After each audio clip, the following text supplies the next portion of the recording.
Well, hello again, Pisces. I'm here again, Dadhichi from astrological.com.au with your month in focus. And yes, I appreciate that you're wondering where I've been. I've had a very laborious couple of weeks trying to sort out a whole lot of technical problems. I'm sure you'll appreciate that computers sometimes have a mind of their own, and they have no mind at all when the power in the region here in the Philippines where I live goes out continually. So I did have a challenging couple of weeks, even up till tonight, trying to get this to you. But the good news is that on the 26th of February, we see Venus, the planet of love, moving into your sun sign.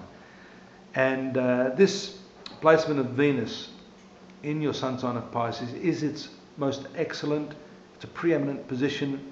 It's called Ucha, or exaltation, and it brings with it a lot of power. Now it's interesting, you've also got 4 other planets right smack bang in the middle of your sun sign right now. You've got the moon that's just entered there, a new moon by the way, Neptune, Mars and Mercury.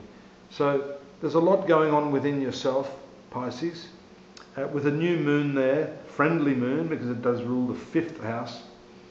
There could be some really strong attraction to someone right now.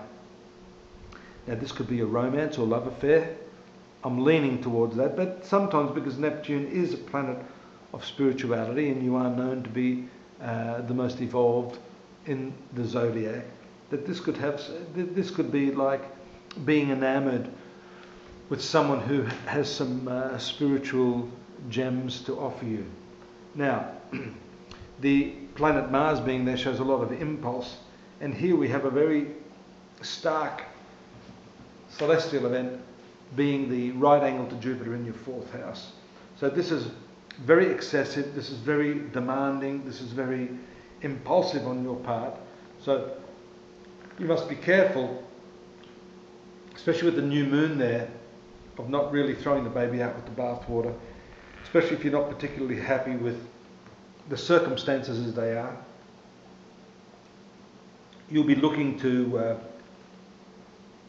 fulfill that emotional gap that you could be feeling here. And it's an interesting combination because you've got from the zone of ethics in your horoscope, the planet Saturn casting a favourable aspect to these planets. How I would read that is that yes, all of that impulse, that dynamic, idealistic energy is there. However, you're getting a very nice dose of calming, deliberate, foresightful energy from Saturn in your most spiritual zone, the 9th in Scorpio. So I see this as being an excellent placement for you. Now the other thing we see here is that the Venus and the Sun move into the sun sign, the Pisces sun sign on the 18th, that's the Sun, and then 26th, Venus, I've mentioned that. Again, joining this combination of planets to create an even more tensile sort of situation with your domestic sphere. There will be one person, this could be a Gemini or someone who's rather outspoken in your home, and there could be conflict there. And I get the sense that this person may be trying to force the hand or show you how to do everything their way. And that's not going to work for you.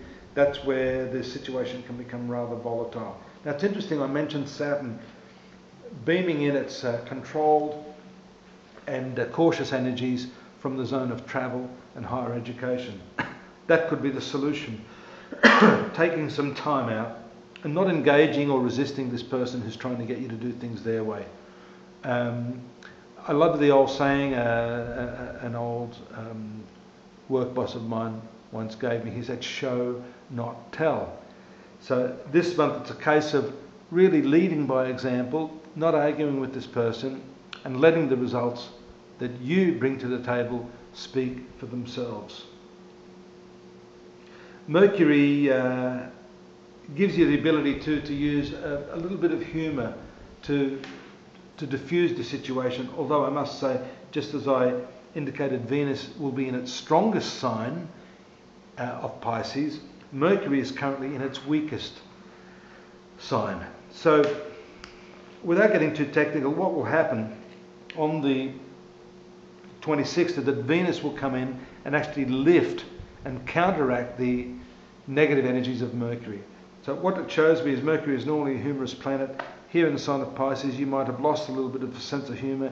You're probably taking people too seriously, particularly that person that I just mentioned. But once that happens, I think that the tables will turn and you'll start to see that the use of humour can indeed solve some of these problems. If that doesn't work, as I said, maybe a brief holiday will do the trick. Till next month, don't forget to join me, astrology.com.au, for your more detailed textual analysis of the monthly planetary positions and how they affect you, and also the daily readings along with our oracles. See you next month. Bye, Pisces.